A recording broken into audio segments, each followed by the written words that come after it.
तुम्हारा नया राजा।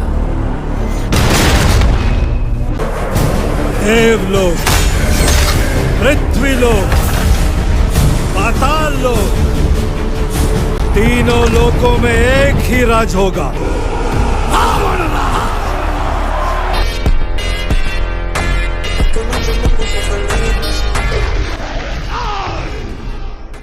Indian cinema में सुपरस्टार बनना आसान नहीं होता। हर साल सैकड़ों एक्टर्स लॉन्च होते हैं, करोड़ों रुपए मार्केटिंग पर खर्च होते हैं, लेकिन फिर भी हर कोई सुपरस्टार नहीं बन पाता। लेकिन सोचिए, एक ऐसा लड़का जिसके पापा बीएमटीसी की बस चलाते थे, जो सिर्फ 300 रुपीज लेकर हीरो बनने का सपना लेकर घर से निकला था, वही आगे चलकर पूरे इंडियन सिनेमा का बिगेस्ट सुपरस्टार्स में से एक बन गया। अगर फैंस की तरफ से बोला जाए तो द CEO ऑफ इंडिया। आपने अल्लू अर्जुन, प्रभास और शाहरुख खान जैसे सुपरस्टार्स को पहले से ही पूरे इंडिया में पॉपुलर होते देखा था, लेकिन गूगली, गज केसरी, मिस्टर एंड मिसेज रामाचारी और मास्टरपीस जैसी सुपरहिट फिल्में देने के बावजूद भी KGF से पहले सैंडलवुड के बाहर यश को शायद ही कोई जानता था। लेकिन सिर्फ एक फिल्म ने पूरा गेम बदल दिया। KGF ने न सिर्फ यश को पैन इंडिया सुपरस्टार बनाया, बल्कि पूरे कन्नड़ा सिनेमा की किस्मत बदल दी। तो आखिर बिना गॉडफादर और नेपोटिज्म के यश ने ऐसा क्या किया कि आज उनकी एक अनाउंसमेंट करोड़ों व्यूज ले आती है? क्यों ऑडियंस आज रामायण में श्री राम से ज्यादा रावण बने यश को देखने के लिए एक्साइटेड है? और क्या उनकी अपकमिंग फिल्म्स फिर से बॉक्स ऑफिस पर हिस्ट्री क्रिएट करने वाली हैं? और अगर आप रॉकी भाई के एकदम कट्टर वाले फैंस हो,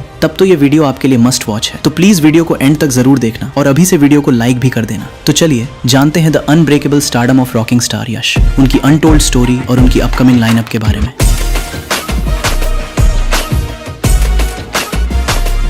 आज हम बात करने वाले हैं एक ऐसे स्टार की जिसने बिना किसी गॉडफादर, बिना किसी फिल्म फैमिली और बिना किसी बैकअप प्लान के इंडियन सिनेमा में अपनी अलग पहचान बनाई। एक ऐसा लड़का जिसके पापा BMTC की बस चलाते थे और जिसने सिर्फ 300 रुपीज लेकर अपने सपनों के पीछे घर छोड़ दिया। घर से निकलते वक्त सिर्फ एक शर्त रखी गई थी, अगर वापस लौटना तो अपने फिल्मी सपने को हमेशा के लिए छोड़कर ही लौटना। लेकिन किस्मत को कुछ और ही मंजूर था। आज वही लड़का पूरे इंडिया में मैस्कुलिनिटी का सिंबल माना जाता है। उसकी फिल्म के सामने बड़े बड़े सुपरस्टार्स अपनी रिलीज डेट तक सोच समझ कर रखते हैं। सिनेमा माफिया से भरी इंडस्ट्री में उसने बिना किसी सहारे अपनी अलग एम्पायर खड़ी कर दी। हम बात कर रहे हैं one and only rocking star Yash की। जरा सोचिए, KGF से पहले कन्नड़ा इंडस्ट्री को पूरे इंडिया में कितने लोग जानते थे? नॉर्थ इंडिया तो छोड़िए, साउथ के बाहर भी सैंडलवुड की पहचान बेहद सीमित थी।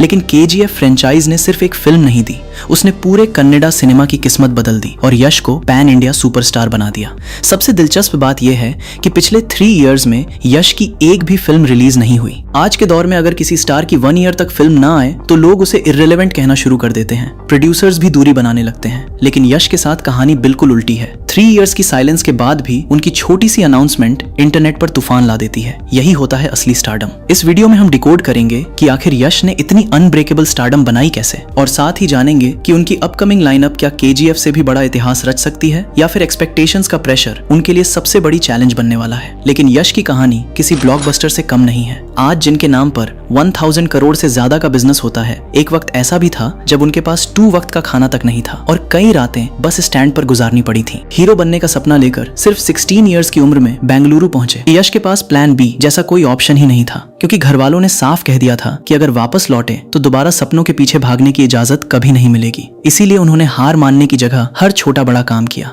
बैकस्टेज में चाय पानी पहुंचाया, डिलीवरी बॉय बने, छोटे मोटे काम किए, असिस्टेंट डायरेक्टर बनने की कोशिश की, लेकिन पैसों की कमी की वजह से प्रोजेक्ट ही बंद हो गया और मेहनत करने के बावजूद उन्हें 1 रुपया तक नहीं मिला। कई बार बस स्टैंड पर रात बितानी पड़ी, लेकिन उन्होंने फिल्म इंडस्ट्री छोड़ने का फैसला कभी नहीं किया। बैकअप एक्टर, डांसर और सिनेमा से जुड़े लगभग हर छोटे काम के साथ उन्होंने अपना स्ट्रगल जारी रखा और इसी दौरान अपनी बैचलर ऑफ आर्ट्स की पढ़ाई भी पूरी की। साल 2005 में यश की जिंदगी ने पहली बार एक बड़ा मोड़ लिया, जब उन्हें टीवी सीरियल नंदा गोकुला से स्क्रीन पर आने का मौका मिला। इसके बाद उन्होंने सीताराम के कई टीवी प्रोजेक्ट्स में भी काम किया और सबसे खास बात, इसी दौर में उनकी मुलाकात हुई राधिका पंडित से, जो आगे चलकर उनकी लाइफ पार्टनर बनी। कई सालों तक एक दूसरे को समझने के बाद दोनों ने 2016 में गोवा में सीक्रेट वेडिंग की। अगर ध्यान से देखा जाए तो यश की जर्नी काफी हद तक सुशांत सिंह राजपूत से मिलती जुलती है। दोनों ने अपने करियर की शुरुआत टेलीविजन से की, फिर फिल्मों का रुख किया और दोनों को अपना पहला प्यार भी टीवी सेट्स पर ही मिला। फर्क सिर्फ इतना था कि किस्मत ने दोनों के लिए अलग अलग रास्ते चुने। जहां सुशांत की कहानी अधूरी रह गई, वहीं यश हर मुश्किल को पार करते हुए लगातार आगे बढ़ते गए। यश उन चुनिंदा सुपर सुपरस्टार्स में से हैं जिन्हें ना किसी गॉडफादर का सहारा मिला और ना ही किसी बड़े बैनर ने लॉन्च किया, बल्कि टीवी सीरियल्स के दौरान जब उन्हें एक साथ 7 फिल्मों के ऑफर्स मिले तब उन्होंने सिर्फ एक चीज मांगी, स्क्रिप्ट। वो जानना चाहते थे कि आखिर वो किस कहानी और किस किरदार का हिस्सा बनने वाले हैं, लेकिन उस समय प्रोड्यूसर्स को एक नए एक्टर का इतना सवाल पूछना बिल्कुल पसंद नहीं आया। नतीजा ये हुआ कि यश के हाथ से एक एक करके सभी 7 फिल्में निकल गईं। But when your goal is crystal clear, the road never ends, you create a new one. आखिरकार साल 2007 में यश को फिल्म जंबाड़ा हुडुगी में काम करने का मौका मिला। रोल छोटा जरूर था, लेकिन उन्होंने अपनी परफॉर्मेंस से ऐसा इम्पैक्ट छोड़ा कि उन्हें film fair award for best supporting actor से सम्मानित किया गया। यही वो पल था जब इंडस्ट्री ने पहली बार यश को सीरियस एक्टर की तरह नोटिस करना शुरू किया। इसके बाद 2007 से 2010 के बीच उन्होंने मोगिना, मनसू, कल्लारा संथे, गोकुला, मौदला साला और रॉकी जैसी कई फिल्मों में काम किया। मोगिना मनसू में उन्होंने एक बार फिर राधिका पंडित के साथ स्क्रीन शेयर की। सिर्फ 3 करोड़ के बजट में बनी इस फिल्म ने करीब 17 करोड़ का कलेक्शन किया और यश को कन्नड़ा इंडस्ट्री में एक मजबूत पहचान दिलानी शुरू कर दी।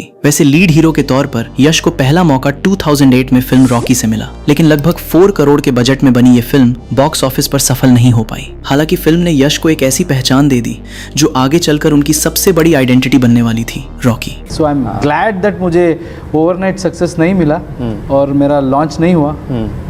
उसको एक एक स्टेप करके हमें हासिल करना पड़ा, तो उससे हमें उसका वैल्यू रहता है, पता चलता है। और वो स्ट्रगल है ना, बहुत सिखाती है। सक्सेस कुछ नहीं सिखाता है ज़िंदगी में। सक्सेस में तो सब आपको चढ़ाते हैं और सब अच्छा लगता है, सब कुछ अच्छा लगता है दुनिया। ओवरनाइट सक्सेस ना मिलने का यश को कभी अफसोस नहीं रहा। उन्होंने अपने करियर को स्टेप बाय स्टेप बनाया। शायद यही वजह है कि उन्हें सक्सेस की असली वैल्यू पता है, क्योंकि स्ट्रगल इंसान को वो सिखाता है जो आसान सक्सेस कभी नहीं सिखा सकती। साल 2009 में यश ने कल्लारा संथे के साथ फिर वापसी की। करीब 4 करोड़ के बजट में बनी इस फिल्म ने लगभग 8 करोड़ का कलेक्शन किया और उनका करियर धीरे धीरे सही दिशा में आगे बढ़ने लगा। अगर आज मैं आपसे पूछूं कि रॉकी भाई का नाम सुनते ही सबसे पहले क्या याद आता है, तो शायद आपका जवाब होगा swag, beard, powerful screen presence, mass action और लार्जर दैन लाइफ ऑरा। लेकिन रियल लाइफ में यश बिल्कुल इसके उलट हैं। वो जितने बड़े सुपरस्टार हैं उतने ही हम्बल और ग्राउंडेड भी हैं। मीडिया ने कई बार उनसे ऐसे सवाल पूछे जिनसे कंट्रोवर्सी पैदा हो सकती थी, चाहे बात कन्नड़ा सिनेमा की सक्सेस की हो या फिर दूसरे बड़े सुपरस्टार्स से कंपैरिजन की। लेकिन हर बार यश ने अपने जवाबों से सिचुएशन को संभाला। उन्होंने कभी किसी एक्टर को छोटा दिखाने की कोशिश नहीं की और हमेशा पूरी इंडस्ट्री की सक्सेस को अपनी सक्सेस माना। यही वजह है कि यश सिर्फ अपनी फिल्मों की वजह से नहीं, बल्कि अपनी पर्सनैलिटी, ह्यूमिलिटी और मैच्योर थिंकिंग की वजह से भी करोड़ों लोगों के फेवरेट बन चुके हैं। 2011 से 2015 तक का दौर यश के करियर का सबसे बड़ा टर्निंग पॉइंट साबित हुआ। इस दौरान उनकी राजाधानी, किरातका, लकी, जानू, गूगली, राजा हुली, गज केसरी, मिस्टर एंड मिसेस रामाचारी और मास्टरपीस जैसी कई फिल्में रिलीज हुई। इनमें जानू, गज Kesari, googly, mister and Mrs Ramachari और मास्टरपीस जैसी फिल्में बड़ी हिट और सुपर हिट साबित हुई। इतना ही नहीं, इन फिल्मों को बाद में हिंदी डब वर्जन में भी ऑडियंस का जबरदस्त प्यार मिला। लगातार सक्सेस के दम पर 2014-15 तक यश कन्नड़ा इंडस्ट्री के सबसे बड़े सुपरस्टार्स में गिने जाने लगे। एक समय जो लड़का बैक स्टेज में चाय पानी पहुंचाया करता था, वही अब पूरी इंडस्ट्री की सबसे बड़ी पहचान बन चुका था। लेकिन सबसे खास बात यह थी कि उस वक्त भी उनके पापा बीएमटीसी की बस ड्राइवर की नौकरी पूरी ईमानदारी से कर रहे थे। यश हमेशा कहते हैं कि अगर आज वो इतने डिसिप्लिन्ड, ग्राउंडेड और हार्डवर्किंग हैं, तो उसका सबसे बड़ा क्रेडिट उनके पेरेंट्स को जाता है। बचपन से उन्होंने अपने पापा को हर सुबह समय पर ड्यूटी के लिए निकलते देखा था। When I see my father working hard, when I see my mother being so grounded even after having everything, so that teaches you a lot. And just the conviction what they had while in my childhood, they always believed that I'll be somebody, or they wanted best out of, I think, every parent. उनके पापा का मानना था कि अगर वो late होंगे तो उनके साथ साथ सैकड़ों लोग भी अपने ऑफिस और काम पर लेट पहुंचेंगे। शायद यही छोटी सी सीख यश की पूरी पर्सनैलिटी का हिस्सा बन गई और आगे चलकर उनकी सक्सेस की सबसे बड़ी ताकत भी। साल 2014 में फिल्म गूगली के लिए यश को film fair award for best actor Kannada से सम्मानित किया गया। इसी फिल्म के लिए उन्हें south Indian international movie awards भी मिला। यही वो फिल्म थी जिसने डायरेक्टर प्रशांत नील का ध्यान यश की तरफ खींचा। गूगली देखने के बाद प्रशांत नील लगभग तय कर चुके थे कि अगर वो कभी केजीएफ बनाएंगे तो लीड रोल में सिर्फ और सिर्फ यश ही होंगे। रीजनल इंडस्ट्री में सुपरस्टार बनने के बाद जहां ज्यादातर एक्टर्स साल में कई फिल्में करने लगते हैं, वहीं यश ने बिल्कुल अलग रास्ता चुना। उन्होंने क्वांटिटी नहीं बल्कि हिस्ट्री बनाने का विजन देखा। उनका सपना था पहली ऐसी कन्नड़ा पैन इंडिया फिल्म बनाना जो पूरे इंडिया में इंडस्ट्री का नाम बदल दे। और वही सपना था KGF। इस विजन के लिए यश ने पूरे 2 इयर्स अपनी जिंदगी के दे दिए। 2016 से 2018 तक उन्होंने डायरेक्टर प्रशांत नील के साथ इस फिल्म पर दिन रात मेहनत की। जब 2018 में KGF चैप्टर 1 की रिलीज डेट शाहरुख खान की 0 के साथ क्लैश हुई, तब लगभग हर किसी ने उन्हें यही सलाह दी कि इतने बड़े सुपरस्टार के सामने फिल्म रिलीज करना सही फैसला नहीं है। उनके वेल विशर्स भी चाहते थे कि वो डेट बदल दें, लेकिन यश को KGF पर पूरा भरोसा था। उन्होंने कभी शाहरुख खान के खिलाफ कुछ नहीं कहा, बल्कि हमेशा यही माना कि वो खुद शाहरुख खान के बहुत बड़े फैन हैं और 0 भी जरूर देखेंगे। उन्हें अपनी फिल्म की ताकत पर भरोसा था, किसी और की कमजोरी पर नहीं। और आखिरकार वही हुआ जिसकी शायद किसी ने कल्पना भी नहीं की थी। लगभग 80 करोड़ के बजट में बनी KGF चैप्टर 1 ने बॉक्स ऑफिस पर करीब 250 करोड़ का कलेक्शन करके सिर्फ एक ब्लॉकबस्टर नहीं दी, बल्कि पूरे कन्नड़ा सिनेमा को पैन इंडिया लेवल पर नई पहचान दिला दी। KGF सिर्फ एक ब्लॉकबस्टर फिल्म नहीं थी, उसने पूरे कन्नड़ा सिनेमा के लिए पैन इंडिया का दरवाजा खोल दिया। KGF के बाद ही 777 चार्ली, कांतारा जैसी फिल्मों को भी पूरे इंडिया में अपनी पोटेंशियल दिखाने का मौका मिला। एक तरह से कहें तो KGF ने सिर्फ यश का करियर नहीं बदला, उसने पूरी इंडस्ट्री की पहचान बदल दी। KGF से जुड़ा एक और दिलचस्प किस्सा भी है। जब डायरेक्टर प्रशांत नील पहली बार यश के घर पहुंचे, तब उनकी नजर यश के बॉडीगार्ड राम पर पड़ी। उन्हें राम की पर्सनैलिटी और स्क्रीन प्रेजेंस इतना दमदार लगा कि उन्होंने यश से कहा, क्यों ना इसी को फिल्म का विलन बनाया जाए। यश भी इस फैसले के लिए तैयार हो गए और राम ने भी इस मौके के लिए पूरी मेहनत की। किसी ने नहीं सोचा था कि एक बिल्कुल नया चेहरा गरुड़ा जैसे किरदार में इतनी जबरदस्त छाप छोड़ देगा कि लोग उसे कभी भूल ही नहीं पाएंगे। आगे चलकर राम को पूरे इंडिया में अलग पहचान मिली और बाद में वो सलार जैसी बड़ी फिल्म का भी हिस्सा बने। KGF की सक्सेस के बाद यश की पॉपुलैरिटी किस लेवल पर पहुंच चुकी थी, इसका अंदाजा एक और इंसिडेंट से लगाया जा सकता है। कॉफी विद करण में जब रश्मिका मंदाना ने मजाक मजाक में यश को शो ऑफ स्टार कहा, तो उनके इस बयान पर यश के फैंस ने सोशल मीडिया पर जबरदस्त रिएक्शन दिया। मामला इतना बढ़ गया कि बाद में रश्मिका को यश और उनके फैंस दोनों से माफी मांगनी पड़ी। जहां KGF चैप्टर 1 के दौरान बॉलीवुड ने यश को लगभग इग्नोर किया था, वहीं KGF चैप्टर 2 आते आते पूरा माहौल बदल चुका था। इस बार बॉलीवुड के बड़े बड़े नाम खुद यश के साथ जुड़ना चाहते थे। यहाँ तक कि करण जौहर ने भी फिल्म से जुड़े बड़े इवेंट्स ऑर्गेनाइज किए। यही होता है सक्सेस का असली इम्पैक्ट। कोविड के बाद जब थिएटर बिजनेस पूरी तरह डाउन था, उस समय लगभग 100 करोड़ के बजट में बनी KGF चैप्टर 2 ने बिना कॉर्पोरेट बुकिंग और बिना किसी आर्टिफिशियल मार्केटिंग पुश के करीब 1250 करोड़ का वर्ल्ड वाइड कलेक्शन करके इतिहास रच दिया। ये सिर्फ एक बॉक्स ऑफिस सक्सेस नहीं थी, बल्कि पैन इंडिया सिनेमा का नया बेंचमार्क था। KGF चैप्टर 2 की सक्सेस के बाद यश की फीस में भी कई गुना इजाफा हुआ। वहीं फिल्म की एक्ट्रेस श्रीनिधि शेट्टी को भी कई बड़ी फिल्मों के ऑफर्स मिले, लेकिन उन्होंने उन सभी प्रोजेक्ट्स को रिजेक्ट करके अपना पूरा फोकस सिर्फ KGF चैप्टर 2 पर रखा। फिल्म को लेकर फैंस की एक्साइटमेंट का अंदाजा इसी बात से लगाया जा सकता है कि लोगों ने सोशल मीडिया पर यहाँ तक डिमांड करनी शुरू कर दी थी कि KGF चैप्टर 2 की रिलीज डेट पर नेशनल हॉलिडे घोषित कर दिया जाए। यश की पॉपुलैरिटी लगातार नई ऊंचाइयों पर पहुंच रही थी और फैंस उन्हें नेपो किड से कंपेयर करके नेपोटिज्म डिबेट तक में उनका नाम लेने लगे। Nepotism, according to me, is not about some actor's son or some producer's son coming into industry. It's not about that. It's about them trying to put others down. लेकिन इतनी बड़ी success के बाद भी यश के अंदर घमंड नहीं आया, बल्कि वो पहले से भी ज्यादा ग्राउंडेड और हम्बल बन गए। इसका सबसे बड़ा एग्जाम्पल बैंगलोर का एक इवेंट है। वहां करीब 700 लोग सिर्फ यश से मिलने पहुंचे थे। इवेंट खत्म होने के बाद ऑर्गेनाइजर्स ने उनसे रिक्वेस्ट की कि वो सभी फैंस के साथ एक ग्रुप फोटो ले लें ताकि समय बच जाए, लेकिन यश ने ग्रुप फोटो लेने से मना कर दिया। उन्होंने कहा कि जो लोग सिर्फ उन्हें देखने आए हैं, उनके साथ वो एक एक करके इंडिविजुअल सेल्फी लेंगे। सोचिए, इंडिया का इतना बड़ा सुपरस्टार करीब 700 लोगों के साथ अलग अलग सेल्फी लेता है। इसी वजह से इवेंट 2 से 3 आवर्स ज्यादा चला, लेकिन यश ने एक भी फैन को बिना मिले वापस नहीं जाने दिया। शायद यही वजह है कि उनके फैंस उनसे सिर्फ फिल्मों की वजह से नहीं, बल्कि इंसान के तौर पर भी इतना प्यार करते हैं, क्योंकि आखिर में ऑडियंस सिर्फ आपकी ऑन स्क्रीन इमेज से कनेक्ट नहीं करती, वो आपकी रियल पर्सनैलिटी को भी देखती है। आप कितने भी मास्क पहन लें, लेकिन एक दिन आपका असली चेहरा सबके सामने आ ही जाता है। और यश की सबसे बड़ी ताकत यही है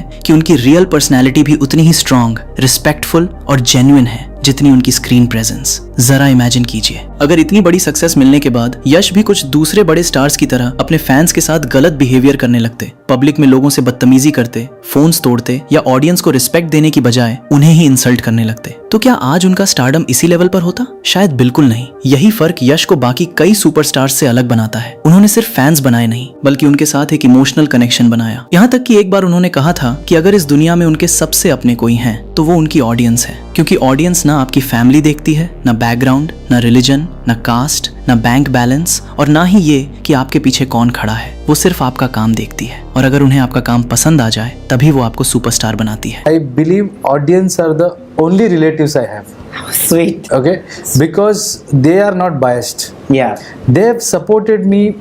See, like this market also, they have accepted my work. They don't know who I am. In the chapter 1, they never asked me where have you come from, which caste do you belong to, which religion do you belong to, or how much money you have, who is backing you. Nothing. They come inside theater, they watch your work. If they like it, then they call you a star. They celebrate you. शायद यही सोच यश के अंदर उनके struggle से आई है। इसके पीछे उनकी पर्सनल लाइफ का भी एक बड़ा रीजन है। यश खुद मानते हैं कि कई बार रिश्तेदार सिर्फ रिश्ते निभाने के लिए नहीं बल्कि कंपैरिजन करने और नीचा दिखाने के लिए भी मौजूद रहते हैं। यही वजह थी कि जब वो बेंगलुरु आए थे तब उनके पेरेंट्स ने उन्हें साफ कहा था कि किसी भी रिलेटिव के भरोसे मत रहना। शायद इसलिए सुपरस्टार बनने के बाद भी यश ने हमेशा अपने फैंस को ही अपनी सबसे बड़ी स्ट्रेंथ माना, क्योंकि उनके हिसाब से असली रिश्तेदार वही होता है जो आपके स्ट्रगल के समय आपके साथ खड़ा रहे। यश का इम्पैक्ट सिर्फ बॉक्स ऑफिस तक सीमित नहीं रहा, उन्होंने पॉप कल्चर तक बदल दिया। एक समय था जब बियर्ड और लंबे बाल रखने वाले लड़कों को अलग नजर से देखा जाता था, लेकिन रॉकी भाई के ग्रे कैरेक्टर ने यूथ पर ऐसा असर डाला कि वही बियर्ड, वही लॉन्ग हेयर और वही एटीट्यूड पूरे देश में एक ट्रेंड बन गया। लोगों ने सिर्फ कैरेक्टर को नहीं बल्कि उसकी पर्सनैलिटी और ऑरा को भी फॉलो करना शुरू कर दिया और यही चीज यश को बाकी स्टार्स से अलग बनाती है। जहां कई एक्टर्स एक हिट फिल्म के बाद लगातार इंटरव्यूज, प्रमोशंस और बॉक्स ऑफिस सेलिब्रेशंस में लगे रहते हैं, वहीं यश हमेशा लो प्रोफाइल रहना पसंद करते हैं। उनका मानना है कि अगर आपको बार बार दुनिया को बताना पड़े कि आप किंग हैं तो शायद आप सच में किंग नहीं हैं। असली पहचान आपके शब्दों से नहीं बल्कि आपके काम से बनती है। शायद यही वजह है कि यश का स्टारडम सिर्फ उनकी फिल्मों पर नहीं टिका बल्कि उनकी पर्सनैलिटी, सिंप्लिसिटी और ऑडियंस के साथ बने उस ट्रस्ट पर टिका है जिसे उन्होंने सालों की मेहनत से कमाया है। अब सवाल ये है कि KGF जैसी हिस्टोरिक सक्सेस के बाद क्या यश अपनी अपकमिंग लाइनअप के साथ उससे भी बड़ा इतिहास रच पाएंगे या फिर एक्सपेक्टेशंस का प्रेशर इस बार उनके सामने सबसे बड़ी चुनौती बनने वाला है? यही जानेंगे वीडियो के अगले पॉइंट में।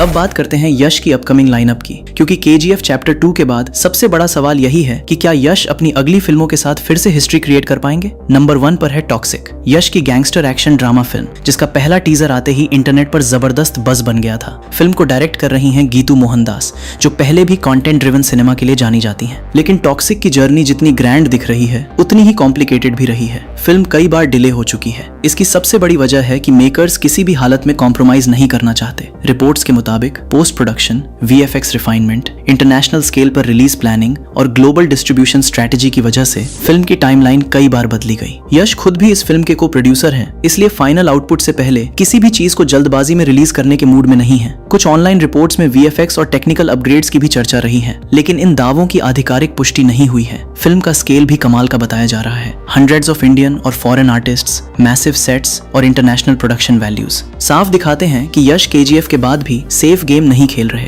वो फिर से कुछ बिल्कुल अलग करने की कोशिश कर रहे हैं। इसीलिए ट्रेड एक्सपर्ट्स भी 2 हिस्सों में बंटे हुए हैं। कुछ लोगों का मानना है कि टॉक्सिक यश की अगली 1000 करोड़ फिल्म बन सकती है। वहीं कुछ क्रिटिक्स का कहना है कि KGF के बाद एक्सपेक्टेशंस इतनी ज्यादा बढ़ चुकी हैं कि अगर फिल्म ऑडियंस की उम्मीदों पर खरी नहीं उतरी तो प्रेशर बहुत भारी पड़ सकता है। लेकिन दूसरी तरफ एक लॉजिक भी है। KGF चैप्टर 2 के बाद यश के पास dozens of big budget offers आए होंगे। अगर उन्होंने उन सब में से सिर्फ टॉक्सिक को चुना है तो जाहिर है उन्हें इस प्रोजेक्ट पर बाकी सबसे ज्यादा भरोसा है। अब बात करते हैं रामायण पार्ट 1 की। जब पहली बार अनाउंसमेंट हुई थी कि रणबीर कपूर भगवान श्री राम और यश रावण का किरदार निभाएंगे, तब सोशल मीडिया पर मिक्स्ड रिएक्शंस देखने को मिले। कई लोग चाहते थे कि यश भगवान श्री राम बने, लेकिन यश ने खुद रावण का कैरेक्टर चुना क्योंकि उनके हिसाब से एक एक्टर के तौर पर यही सबसे चैलेंजिंग और एक्साइटिंग रोल था। और अब ट्रेलर रिलीज होने के बाद पूरा डिस्कशन ही बदल चुका है। ट्रेलर को ओवरऑल ग्रैंड स्केल, VFX और सिनेमैटिक विजन के लिए काफी पॉजिटिव रिस्पॉन्स मिला है। हालांकि कॉस्ट्यूम्स और कुछ क्रिएटिव चॉइसेस को लेकर डिबेट भी हुई, लेकिन सबसे दिलचस्प बात यह है कि शायद इंडियन सिनेमा की हिस्ट्री में पहली बार ऐसा हो रहा है जहां भगवान श्री राम पर बन रही फिल्म में ऑडियंस जितनी एक्साइटेड श्री राम को देखने के लिए है, उतनी ही या कई जगह उससे भी ज्यादा क्यूरियोसिटी रावण को लेकर दिखाई दे रही है। ट्रेलर में यश की स्क्रीन प्रेजेंस ने सोशल मीडिया पर अलग ही बज क्रिएट कर दिया। कई लोगों ने उनके रावण लुक और ऑरा की जमकर तारीफ की। हालांकि उनकी हिंदी वॉइस को लेकर मिक्स्ड ओपिनियंस भी सामने आए। यही यश की स्टारडम की सबसे बड़ी ताकत है। हीरो ना होकर भी वो फिल्म के बिगेस्ट टॉकिंग पॉइंट बन जाते हैं। इस फिल्म को ग्लोबल लेवल पर प्रेजेंट करने की तैयारी चल रही है। सोनी पिक्चर्स के साथ इंटरनेशनल डिस्ट्रीब्यूशन पार्टनरशिप होने के बाद मेकर्स ने अपनी मार्केटिंग स्ट्रेटेजी भी बदल दी थी। यहाँ तक कि ट्रेलर की पब्लिक रिलीज भी world wide roll out plan की वजह से पोस्टपोन की गई थी। और अब बात करते हैं उस फिल्म की जिसका इंतजार शायद यश के हर फैन को सबसे ज्यादा है, KGF चैप्टर 3। प्रशांत नील पहले ही कंफर्म कर चुके हैं कि KGF यूनिवर्स अभी खत्म नहीं हुआ है। तीसरे पार्ट की स्क्रिप्ट पर काफी पहले से काम हो चुका है और फ्रेंचाइज आगे जरूर बढ़ेगी। सबसे बड़ा सवाल यही है कि इंडियन ओशन में डूबने के बाद रॉकी भाई के साथ आखिर हुआ क्या वो सच में मर गया था या फिर उसने दुनिया के किसी और कोने में अपना एम्पायर खड़ा कर लिया? KGF चैप्टर 3 शायद इन्हीं सवालों के जवाब देने वाली है। अगर टॉक्सिक ऑडियंस की एक्सपेक्टेशंस पर खरी उतरती है, रामायण ग्लोबल लेवल पर अपना इम्पैक्ट छोड़ती है और उसके बाद KGF चैप्टर 3 आती है, तो यश के पास लगातार 3 मेगा इवेंट फिल्म्स होंगी। अब देखना सिर्फ इतना है कि रॉकी भाई एक बार फिर बॉक्स ऑफिस पर इतिहास लिखते हैं या फिर इस बार एक्सपेक्टेशंस का पहाड़ उनके सामने सबसे बड़ी चुनौती बनकर खड़ा होगा। सो गाइज, यहीं तक का था आज का हमारा ये वीडियो। अगर आप हो रॉकी भाई के एकदम कट्टर वाले फैन तो इस वीडियो को लाइक के साथ साथ हाइप भी कर देना और इस वीडियो पर 1000 लाइक्स का टारगेट भी कंप्लीट करवा देना। बाकी चैनल को सब्सक्राइब करके इंस्टाग्राम पर भी फॉलो कर लेना। बाकी मैं मिलता हूँ आपको नेक्स्ट वीडियो में, तब तक आप चैनल पर जाकर बाकी के वीडियोस एंजॉय करो। Take care and bye.